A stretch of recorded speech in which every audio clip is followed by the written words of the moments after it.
Cyanide নামটা শুনলেই চোখের সামনে ভেসে ওঠে কোনো রহস্যময় গুপ্তহত্যা কিংবা স্পাই থ্রিলার মুভির টানটান উত্তেজনার দৃশ্য, তাই না?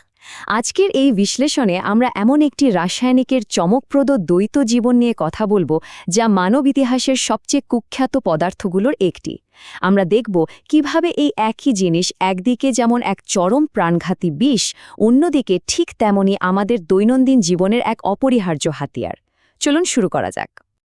আজকের এই আলোচনায় আমরা যে বিষয়গুলোর ভেতর দিয়ে যাব তা হল এর রাসায়নিক পরিচয়, আণবিক পর্যায়ে এটি কিভাবে কাজ করে, প্রকৃতিতে এর লুকানো উপস্থিতি, এর এক অন্ধকার ঐতিহাসিক দিক এবং সবশেষে শিল্পক্ষেত্রে এর ব্যবহার ও পরিবেশগত ঝুঁকি। তো প্রথমেই আসা যাক এর রাসায়নিক পরিচয়। এই কুখ্যাত যৌগের আসল রূপটি আসলে কি?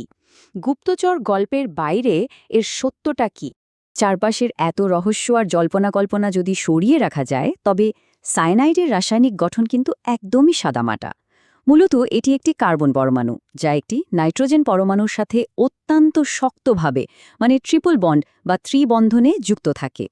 গঠনগত দিক থেকে এটি খুবই ছোট, কিন্তু জানেন তো, এই ছোট্ট একটা কাঠামোগত বৈশিষ্ট্যই সায়ানাইডকে অবিশ্বাস্য রকমের রিঅ্যাক্টিভ বা প্রতিক্রিয়াশীল করে তোলে। মজার ব্যাপার হল এটি প্রকৃতিতে এবং কৃত্রিমভাবে উভয় রূপে থাকতে পারে। এটি হাইড্রোজেন সায়ানাইডের মতো প্রাণঘাতী গ্যাস হিসেবে থাকতে পারে, আবার সোডিয়াম বা পটাশিয়াম সায়ানাইডের মতো ভয়ানক বিষাক্ত কঠিন পদার্থ বা সলিড ফর্মেও থাকতে পারে। আর এই রূপগুলোর ওপর নির্ভর করে ঠিক হয় এটি কিভাবে ব্যবহার করা হবে এবং এর বিপদের মাত্রা ঠিক কতটা ভয়ঙ্কর। এবার দেখা যাক আণবিক পর্যায়ে এটি ঠিক কিভাবে কাজ করে, কিভাবে এটি জীবনের গতিকে এক নিমিষে থামিয়ে দেয়। শরীরে প্রবেশ করার পর এটি সরাসরি আমাদের কোষের শ্বাস-প্রশ্বাস প্রক্রিয়ার উপর হামলা চালায়। এটি সোজা গিয়ে সাইটোক্রোম সি অক্সিডেজ নামের একটি অত্যন্ত গুরুত্বপূর্ণ এনজাইমের সাথে আটকে যায় এবং কোষের শক্তি তৈরির পুরো চিনটাই বন্ধ করে দেয়। একদম সহজ করে বললে, এটি কোষগুলোকে অক্সিজেন ব্যবহার করতে দেয় না, আণবিক স্তরে তাদের শ্বাসরোধ করে ফেলে।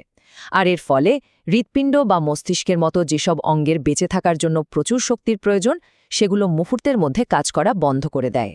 এই আণবিক শ্বাসরোধের সবচেয়ে ভয়ঙ্কর দিকটা কি জানেন? এর অবিশ্বাস্য গতি। সায়ানাইডের প্রভাবে মাথা ঘোরা বা মাথা ব্যথার মতো সাধারণ লক্ষণগুলো শুরু হতে না হতেই তা মুহূর্তের মধ্যে খিঁচুনি এবং জ্ঞান হারানোর পর্যায়ে চলে যায়। সাথে সাথে কোনো চিকিৎসা না পেলে কয়েক মিনিটের মধ্যে মৃত্যু একেবারে নিশ্চিত। এই অকল্পনীয় দ্রুতগতি মূলত সায়ানাইডকে এত বেশি প্রাণঘাতী করে তুলেছে। এবার এক ভিন্ন প্রসঙ্গে আসা যাক। প্রকৃতিতে লুকিয়ে থাকা সায়ানাইড এর কিছু সম্পূর্ণ অপ্রত্যাশিত উৎস সম্পর্কে জানলে যে কেউ অবাক হতে বাধ্য। শুনতে অবাক লাগলেও সত্যি যে অনেক গাছপালা তৃণভোজী প্রাণীদের হাত থেকে নিজেদের বাঁচাতে প্রাকৃতিক প্রতিরক্ষা ব্যবস্থা হিসেবে এই সায়ানোজেনিক যৌগগুলো তৈরি করে। এর মানে হল দৈনন্দিন জীবনে আমরা যেসব খাবার খাই, যেমন কাঠবাদাম, কাসাবা মূল কিংবা আপেল, চেরি এবং পিচ ফলের বীজ, এগুলোর ভেতরেও কিন্তু খুব সামান্য পরিমাণে সায়ানাইড লুকিয়ে আছে, ভাবা যায়? তবে এখনই ভয় পাওয়ার কিছু নেই। আমাদের মানবদেহ খুব অল্প পরিমাণে থাকা এই প্রাকৃতিক সায়ানাইডকে অনায়াসে সামলে নিতে পারে। শরীরের রোডেনিস নামের একটি এনজাইম এই সামান্য সায়ানাইডকে ভেঙে একদম ক্ষতিকর নয় এমন থায়োসায়ানেটে রূপান্তর করে ফেলে। আর যদি বড় ধরনের বিষক্রিয়া হয়েই যায়, আধুনিক চিকিৎসাবিজ্ঞানে এর জন্য দারুণ সব অ্যান্টিডোট বা প্রতিষেধক আছে, যেমন হাইড্রক্সোকোবালামিন বা ভিটামিন বি12 এবং সোডিয়াম থায়োসালফেট, যা বিষকে দ্রুত নিষ্ক্রিয় করতে সাহায্য করে।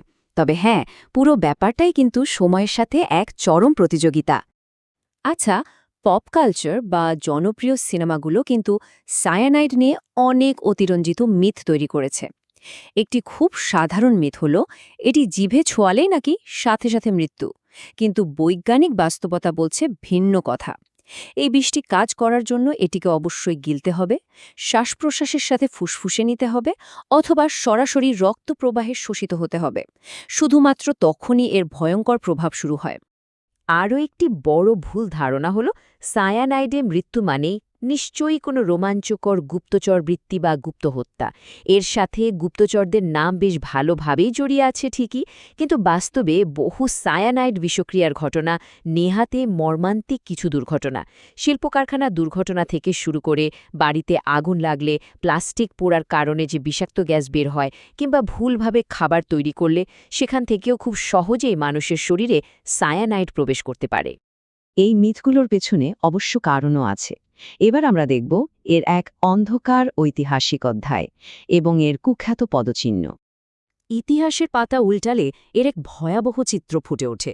১৯৪০-এর দশকে দ্বিতীয় বিশ্বযুদ্ধের সময় গ্যাস চেম্বারগুলোতে জাইক্লন বি নামে এই হাইড্রোজেন সায়ানাইডই ব্যবহার করা হয়েছিল।